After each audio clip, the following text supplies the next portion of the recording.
چوری کا مال ہم خرید سکتے ہیں یا نہیں؟ میری کباڑیے کی دکان ہے جہاں کبھی کبھی چوری کا مال بھی آ جاتا ہے، کبھی تو معلوم ہوتا ہے کہ چوری کا مال ہے اور کبھی شک ہوتا ہے، ایسا مال خریدنا کیسا ہے؟ اگر پہلے انجانے میں ایسا مال خریدا ہوا ہو تو کیا حکم ہے؟ بلال انصاری انڈیا سے۔ جب 100% یقین ہونا کہ یہ چوری کا مال ہے تو پھر اس کو خریدنا جائز نہیں۔ اگر خرید لیا تو حتی الامکان مالک تک پہنچانا واجب ہے، یہ بھی ممکن اگر نہیں ہے تو پھر اس کی قیمت صدقہ کر کے آپ اس کو استعمال کر سکتے ہیں۔ تو لیکن شک اور وہم میں خام خواہ نہیں پڑنا چاہیے، یقین ہو۔ اور پہلے بھی اگر جو مال آپ نے خریدا، جس مال کے بارے میں آپ کو 100% یقین تھا کہ میں نے چوری کا مال خریدا ہے، تو وہ اگر آپ نے بیچ کے پیسے کمائے ہیں تو وہ پیسے جائز نہیں ہیں، تو اتنے پیسے آپ کو اب صدقہ کر دیں تو وہ پھر صحیح ہو جائے گا۔ شراب کی خالی بوتلیں خریدنا۔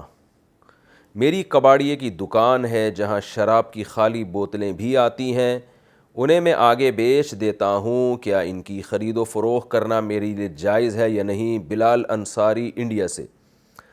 دیکھیں، شراب کی بوتلوں میں اگر شراب ہی دوبارہ ڈلے گی اور اسی میں ہی استعمال ہوں گی، اس کے علاوہ اس کا کوئی کام ہے ہی نہیں، تو پھر تو شراب کی بوتلوں کی خرید و فروخت بھی حرام ہے۔ لیکن اگر وہ شراب کی بوتلیں کسی اور جائز کام میں بھی استعمال ہوتی ہوں، جیسے بہت سی تو کباڑ میں جو بوتلیں آ رہی ہوتی ہیں وہ تو آگے اسکریپ ہو جاتی ہیں، یا وہ ویسے ہی لوگ پانی کے لیے استعمال کر رہے ہوتے ہیں، تو پھر ان بوتلوں کا کباڑ یعنی کسی کباڑیے کے لیے خریدنا بیچنا جائز ہوگا۔ تو خلاصہ یہ نکلا کہ ایسے آدمی کے لیے ان بوتلوں کا کاروبار، جس کو یہ یقین ہو کہ یہ بوتلیں شراب بنانے کے علاوہ کسی اور کام میں استعمال نہیں ہوں گی، تو اس کے لیے شراب کی بوتلوں کا کام جائز نہیں ہے، باقیوں کے لیے جائز ہے۔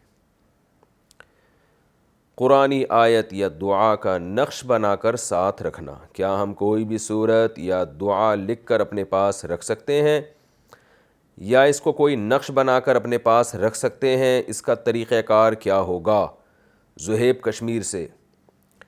نقش بنا کے رکھنا جائز ہے، مگر اس تکلف کی ضرورت کیا ہے؟ ہمیں تو نہیں ملتا رسول اللہ صلی اللہ علیہ وسلم نے چیزوں کے نقش بنا کے رکھے ہوں اپنے پاس، تو آپ بہتر ہے کہ دعا پڑھیں، جیسے سورہ فلق ہے، سورہ ناس ہے، رات کو پڑھ کے آپ دم کر کے سوئیں، جو سنت طریقہ ہے۔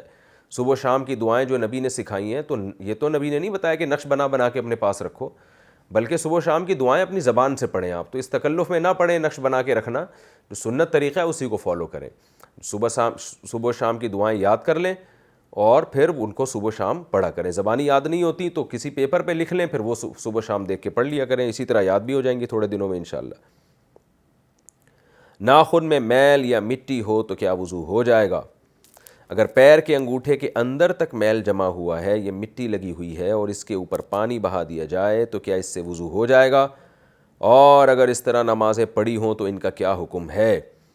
دیکھیں، جو ہو چکا اس پہ شک نہ کریں آپ، آئندہ یہ احتیاط کریں کہ اگر میل اتنا جم جاتا ہے کہ آپ کو غالب گمان ہے کہ اس میں پانی نہیں جائے گا، تو پھر اس میل میں جو یعنی ناخن بھی بڑھ گئے ہوں بہت زیادہ، ایک میل تو وہ ہوتا ہے چھوٹے ناخنوں کے اندر بھی جم جاتا ہے، وہ تو معاف ہے، لیکن ناخن بہت زیادہ بڑھ گئے ہوں اور پھر ان پہ جو میل کی اتنی موٹی طے ہو کہ آپ کو یقین ہے کہ اس کے اندر، یہ غالب گمان ہے کہ اس کے اندر پانی نہیں جائے گا، تو پھر نہ وضو ہوگا نہ غسل ہوگا۔